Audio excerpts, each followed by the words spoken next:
गेले 2 दिवस मावळ तालुक्यात होत असलेल्या मुसळधार पावसामुळे इंद्रायणी नदीला पूर आलाय आणि त्याची परिणिती म्हणजे आळंदी आणि देहू या दोन्ही ठिकाणच्या मंदिराला पुराचा विळखा पडलेला दिसतोय। एकूण परिस्थिती आणि पुढचं फोरकास्ट पाहता 48 तास अशाच पद्धतीनं मुसळधार पाऊस जो आहे तो मावळ तालुक्यात सांगितल्यामुळे मुख्यमंत्री हे आज दुपारी 12 वाजता जेव्हा राज्य आपत्ती निवारण कक्षामध्ये पोहोचले होते त्यानंतर त्यांनी आता राज्यभरातल्या सगळ्या वारकऱ्यांना आवाहन केलंय। उद्या देहूची पालखी ही पंढरपूरकडे मार्गस्थ होणार होती, त्यानंतर माऊलींची पालखी मार्गस्थ होणार आहे। या सगळ्या पार्श्वभूमीवरती राज्यभरातून वारकरी जे आहेत ते आळंदी आणि देहूच्या दिशेनं रवाना झालेले असतात। मात्र पावसाची परिस्थिती पाहिल्यानंतर मुख्यमंत्र्यांनी सगळ्या वारकऱ्यांना आवाहन केलंय की त्यांनी आळंदी आणि देहूच्या दिशेने येऊ नये, जिथे असतील तिथेच त्यांनी थांबावं। नदीला इतका मोठ्या प्रमाणावरती पूर आलाय की माऊलींचं संजीवन समाधी मंदिर जे आहे हे मंदिर सुद्धा त्याला पूर्ण पाण्याचा विळखा पडलाय। या अशा परिस्थितीत वारकऱ्यांची आळंदीत आल्यानंतर गैरसोय होऊ नये, साधारण 1,00,000-2 लाख वारकरी हे आळंदी आणि देहूमध्ये येतात, त्यांची गैरसोय होऊ नये म्हणून मुख्यमंत्र्यांनी या सगळ्या वारकऱ्यांना आवाहन केलंय। ज्या दिंड्या या आधी आलेल्या आहेत त्यांनी आळंदीमधल्या त्यांच्या ठरलेल्या ठेप्यांवरती मुक्काम जरी केलेले असले तरी बाहेर पडणं हे त्यांच्यासाठी अवघड होतंय। जेव्हा पालखी बाहेर पडेल तेव्हा पालखीबरोबर जाताना पाऊस नसावा अशी अपेक्षा जी आहे ती व्यक्त करण्यात येते। मात्र मुख्यमंत्र्यांनी सांगितल्यानंतर वारकऱ्यांना नेमकं काय वाटतंय ते त्यांना विचारूया।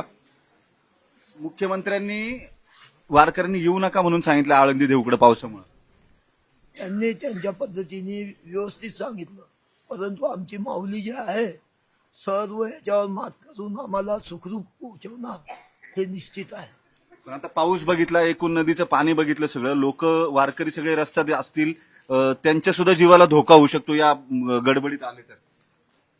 नाही, आमची माऊली जे त्या वेळपर्यंत पाऊस कमी होईल किंवा काही होईल, परंतु आमची माऊली आम्हाला बराबर सुखरूप पोहोचवेल। ठीक आहे, तुम्हाला काय वाटतं वारकऱ्यांनी काय काळजी घ्यायला पाहिजे? आता येऊ नका म्हणून सांगितले, मुख्यमंत्र्यांनी आवाहन केलंय पावसाची परिस्थिती पाहता आळंदी देहूकडे येऊ नका।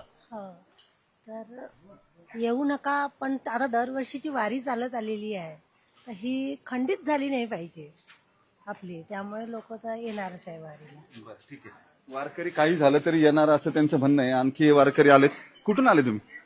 पार्श्वनी हा, पार्श्वनी नागपूर जिल्हा। नागपूरवरून आले, कधी आलेत? काल।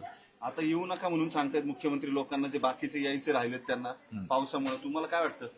नाही, पण माऊलीची जे आहे वारी ते तर चालवाच लागेल आणि ते तर होणारच, म्हणजे लोक येणारच, लोक येणारच। पण मग आता इतक्या पावसात गैरसोय व्हायची नाही का त्यांची? अडकले कुठं, काय झालं?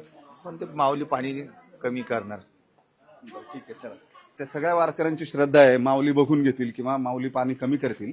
मुख्यमंत्र्यांनी आवाहन केलंय खरं, मात्र दरवर्षीची वारी खंडित कशी करायची असा प्रश्न या वारकऱ्यांनी विचारलाय। व्हिडिओ जर्नलिस्ट सचिन अन्साटेसह वैभव सोनवणे, न्यूज 18 मराठी, आळंदी।